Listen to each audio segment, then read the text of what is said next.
હાલ ચાલી રહેલ ધનુર્માસ નિમિત્તે વાગડ વિસ્તારના વિવિધ મંદિરોમાં ધાર્મિક કાર્યક્રમોનું આયોજન કરવામાં આવે છે।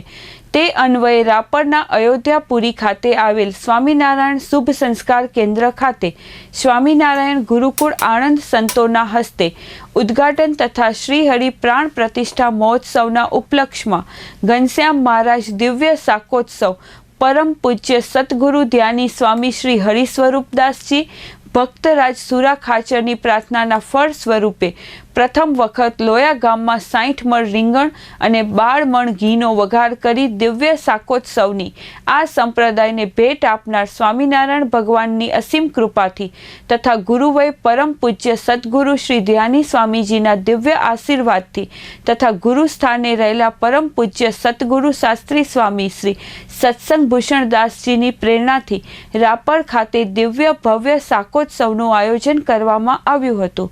આ દિવ્ય પ્રસંગે પૂજ્ય શાસ્ત્રી સ્વામી શ્રી સત્સંગ ભૂષણદાસજી સંત મંડળ સાથે પધારી દર્શનના આશીર્વચનનો લાભ આપ્યો હતો। તેમના હસ્તે આ દિવ્ય શાક બનાવશે।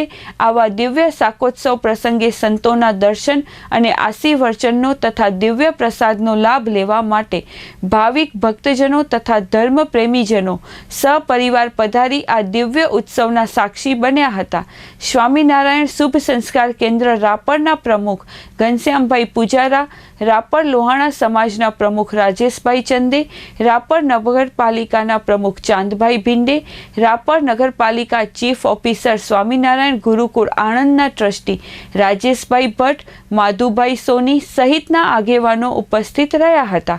આ પ્રસાદ સહિત ધાર્મિક કાર્યક્રમોનું આયોજન શ્રીજી સત્સંગ ટ્રસ્ટ ભુજ સંચાલિત સ્વામિનારાયણ શુભ સંસ્કાર કેન્દ્ર અયોધ્યાપુરી રાપર દ્વારા કરવામાં આવ્યું હતું।